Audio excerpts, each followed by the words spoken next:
Yes, 92.3 Inspiration FM Lagos, your number one family radio station. Welcome to the morning edition of the Premier League Zone. My name is Leye Aduloju, and I'm joined on today's show by Anthony Ajuru and Bode Bruno. And of course, we're here to reveal the action from what was another wonderful weekend of Premier League football. Remember, you can watch the show live on Facebook at Inspiration FM 92.3, and feel free to drop your comments on that platform as well. You can also reach us on WhatsApp 0817-313-6193. That's the WhatsApp number. Today we'll be discussing another forgettable weekend for Manchester United at Old Trafford. They were well beaten by their city rivals Manchester City, 2-0. It ended in favor of Pep Guardiola's men, increasing the calls for Ole Gunnar Solskjaer to be dismissed from the Manchester United job. And what a weekend it was for City. Not only did they win at Old Trafford, they also saw their other title rivals drop points. Chelsea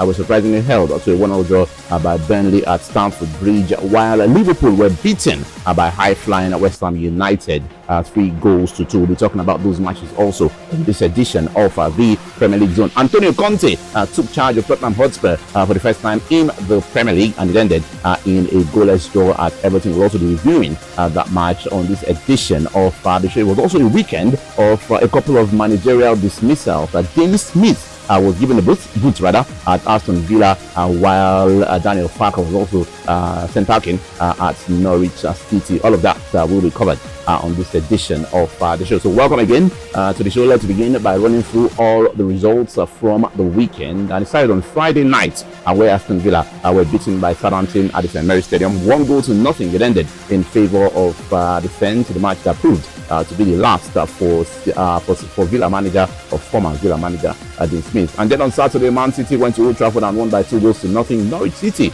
went to Brentford and won by 2-1. That was enough to save Daniel Farke. Was dismissed just after that match. Chelsea won, Burnley 1, Crystal Palace 2, Wolverhampton 1-0, Brighton and Hove Albion 1, Newcastle United 1. And then on Sunday, Arsenal climbed up to 5th in the Premier League table. They beat Watford 1-0 at the Emirates. Everton 0, Tottenham Hotspur 0, Leeds United 1, Leicester City 1, and then West Ham United beat Liverpool by 3-2. Let's begin at Old Trafford, where Manchester United were again put in their place by their city rivals Man City. 2-0. It ended in favor of City, and yes, the result was not as humiliating as the 5-0 result they suffered against Liverpool a couple of weeks earlier, but the performance was arguably worse than what they showed up against Liverpool. It was toothless, it was spineless, and they were lucky it was only 2 at the end of the day. Yeah, absolutely.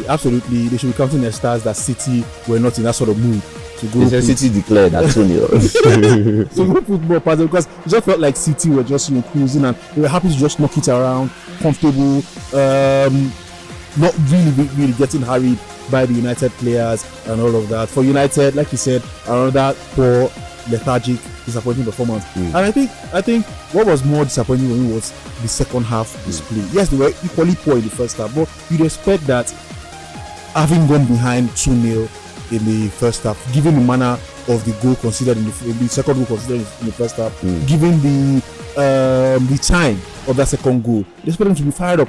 And they came out of the dressing room very, very quickly, actually. You'd have thought that Ole Gunnar Solskjaer had told them something and they were fired up to get onto the pitch and do something different or decent from the first half. Maybe they came out to come and block, to come and set their formation to defend and not chop 5. Because they were out long before City came outside, and then we were looking at something different. It was the same performance.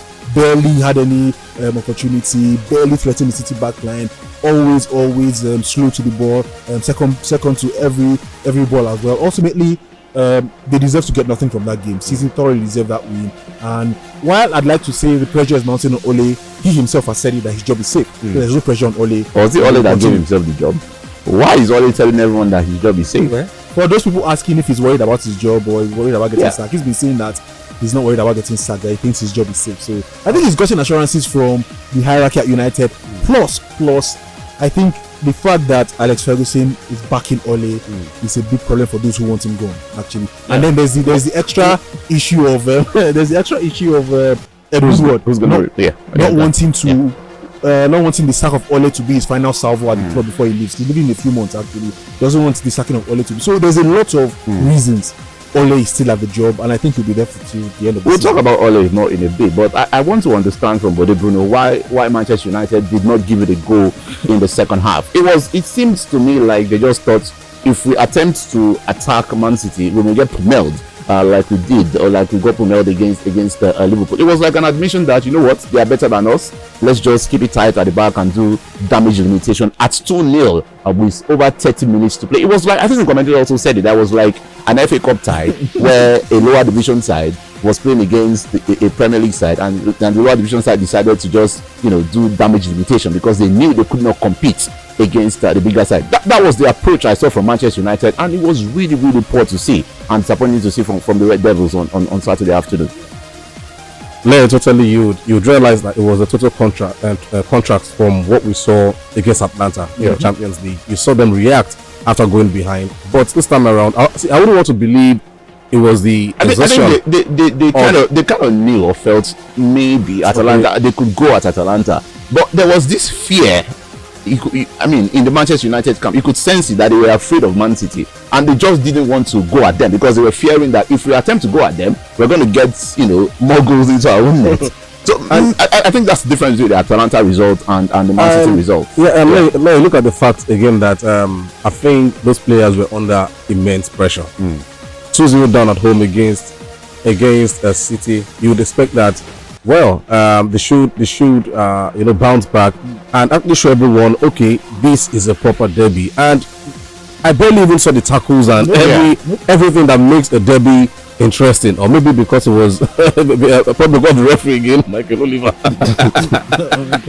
But again, it just shows how low the morale at Old Trafford is at the moment, and if the board knows what's right for them, it's about time Ole leaves. But Anthony tells us that Ole says the job is safe.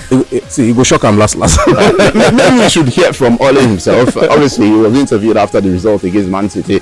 Let's hear what the manager had to say about the result, and then we'll come back and talk a bit more about that match and then move on to other matches that were contested and played over the weekend. Here is the Manchester United manager, still Ole Gunnar Solskjaer.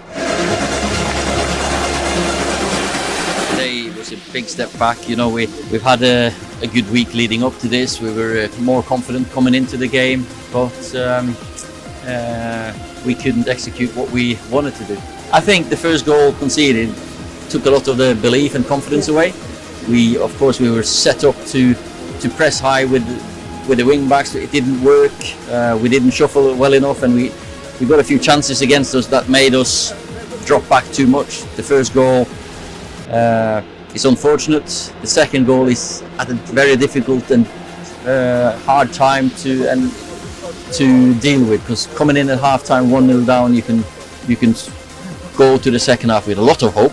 We still had hope. We still knew that we could score a goal. Did you enjoy this video?